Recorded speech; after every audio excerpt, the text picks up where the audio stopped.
ओम शांति। नवरात्रि का छठा दिन हम भाई बहन छठा व्रत लेंगे, जिसमें विशेष हमारे जीवन को पलट देने की शक्ति होगी। तो सर्वप्रथम यह जान लें कि नवरात्रि के छठे दिन मां जगदम्बा अष्टभुजाधारी दुर्गा का छठा स्वरूप है कात्यायनी देवी स्वरूप। इस स्वरूप का भक्त लोग छठे दिन आह्वान करते हैं, उनकी पूजा आराधना करते हैं। भक्तों को मां कात्यायनी देवी कष्टों से, विघ्नों से मुक्त कराती है। तो ऐसे हम भाई बहनों को अपने जीवन का परिवर्तन कर ऐसे स्वरूप को स्वयं में स्थित कर भक्तों की सेवा करने के लायक बनना है, जैसा कि मां कात्यायनी देवी का स्वरूप बताया जाता है। मां कात्यायनी देवी के 4 हाथ होते हैं। 4 हाथों में से एक हाथ अभय मुद्रा में, दूसरा हाथ वर मुद्रा में, तीसरे हाथ में तलवार होती है और चौथे हाथ में कमल पुष्प होता है। आपका रंग चमकीला दिखाया जाता है। सिंह पर आप सवारी करती हैं। शास्त्रों के अनुसार ऐसा माना जाता है कि महिषासुर का वध करने वाली आप ही कात्यायनी देवी थी। आप कात्यायन ऋषि के वहां उत्पन्न हुई थी, इसलिए आपका नाम कात्यायनी देवी माना जाता है। आपकी पूजा आराधना से विशेष कर्मेंद्रियों को वश करने की शक्ति प्राप्त होती है।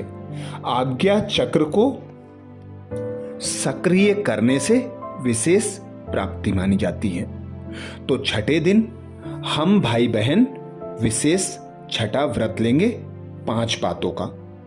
5 बातों में सर्वप्रथम पहली बात है क्रोध से मुक्ति पाना। हम भाई बहनों को क्रोध नहीं करना है, चाहे कोई कैसी भी क्रोधी आत्मा हो, चाहे कोई कैसी भी परवश आत्मा हो। हमें कभी भी क्रोध नहीं करना है। हमें स्वयं को शीतल रखना है, क्योंकि क्रोध एक अग्नि के समान होता है। स्वयं को तो जलाता ही है, औरों को भी इसकी अग्नि में जलना पड़ता है। तो इसलिए सबसे बड़ा पुरुषार्थ, सबसे बड़ी प्रतिज्ञा हम लेंगे क्रोध मुक्त बनने के लिए। दूसरी बात की प्रतिज्ञा लेंगे, हम व्यर्थ संकल्प से मुक्त बनेंगे। व्यर्थ संकल्प जब चलते हैं तो हमारा मन विचलित हो जाता है, हम चिंता में आ जाते हैं, तनावग्रस्त हो जाते हैं, जिससे अनेक व्याधियां, अनेक कष्ट उत्पन्न होते हैं। तो कभी भी व्यर्थ संकल्पों के तूफान न आने दें। व्यर्थ संकल्पों को परिवर्तन करने के लिए सदा शुद्ध संकल्पों में भ्रमण करते रहें। कभी भी कोई बात मन में घर करती है तो उस बात को भुलाने के लिए कोई अच्छी बात को याद कर लें, तो वह भूल जाएंगे। तीसरा संकल्प लेंगे, अर्थात प्रतिज्ञा करेंगे कि लगाव से मुक्त रहना है। लगाव चाहे किसी व्यक्ति में हो, चाहे किसी वस्तु में हो, चाहे सुख सुविधा के साधनों में हो, हमें सदा यह बात पक्की कर लेनी है कि जैसे भी हम हैं, हमारे पास जो है, जितना है, उसमें ही खुश रहना है। ना कि औरों को देखकर, किसी की विशेषता को देखकर, किसी के पास ज्यादा सुविधा युक्त सामान है यह देखकर हमें उसमें आसक्ति नहीं लाना है। नहीं तो बिना कारण हम कंपटीशन करेंगे और फिर टेंशन में आ जाएंगे। चौथी बात है जो परमत, पर दर्शन और पर चिंतन से मुक्त रहने की है। तो विशेष चौथी प्रतिज्ञा करेंगे, पर मत में नहीं आएंगे, पर दर्शन नहीं करेंगे और पर चिंतन से मुक्त रहेंगे। जब हम परमत में आते हैं, कोई गलत कार्य हो जाता है तो हमें बहुत दुख और पश्चाताप होता है। पर दर्शन में आने से भी हम दूसरों के समान बनने का सोचने लगते हैं। हमें दूसरों के समान न बनकर उस भगवान से विशेष प्राप्तियां कर विशेष बनना है। ऐसे ही पर चिंतन में अपना समय और शक्ति व्यर्थ नहीं गंवाना है। इससे हमें विशेष कमी कमजोरियां आने लगती हैं।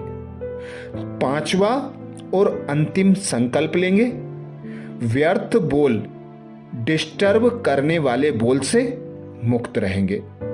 व्यर्थ बोल सदा नुकसानदायक होते हैं, स्वयं को भी नुकसान देते हैं और दूसरों को भी नुकसान पहुंचाते हैं। समय और शक्तियां भी वेस्ट जाती हैं। अनेक लोग डिस्टर्ब होकर तनाव में आ जाते हैं, चिंताग्रसित हो जाते हैं, जिसका कारण हम बनते हैं। तो सदा हमें यह स्मृति रखना है कि स्वयं भगवान ने कहा है, कम बोलो, मीठा बोलो, अच्छा बोलो, सुखदाई बोल बोलो और सोच समझकर बोल बोलो। क्योंकि तलवार का घाव मिट जाता है, पर एक बार निकले शब्द का जो घाव होता है वह कई सालों तक भुलाए भी नहीं भूला जाता। तो बोल ऐसा अस्त्र है जिसकी मार लंबे समय तक होती है। तो सदा मीठा बोल, अच्छा बोल, सुखदाई बोल बोलना है। किसी को दुख देने वाले बोल नहीं बोलना है। तो एक बार पुनः दोहरा लें 5 विशेष संकल्प जो हमारे जीवन को परिवर्तन करने वाले साबित होंगे। पहली बात है क्रोध मुक्त बनेंगे। दूसरी बात है व्यर्थ संकल्प से मुक्त बनेंगे। तीसरी बात है लगाव मुक्त रहेंगे। चौथी बात है परमत, परदर्शन और पर चिंतन से मुक्त रहेंगे। पांचवी बात है व्यर्थ बोल, डिस्टर्ब करने वाले बोल से मुक्त रहेंगे। यही जीवन का परिवर्तन करेंगे। तो आज विशेष छठे दिन है। मां कात्यायनी देवी की पूजा आराधना होती है। मां कात्यायनी देवी अपने भक्तों को कष्टों से, दुखों से मुक्त करने वाली होती है। ऐसा माना जाता है देवताओं को कष्टों से उबारने के लिए ही माता ने यह जन्म लिया था। तो हम भाई बहनों को भी शिव पिता परमात्मा से शक्तियां ग्रहण कर हर दुखी और अशांत आत्मा को दुख और अशांति से मुक्त कराकर सुख शांति की सकाश देना है।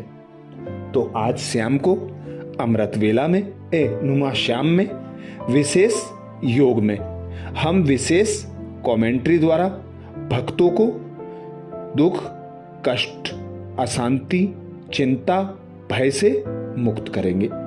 अच्छा, ओम शांति।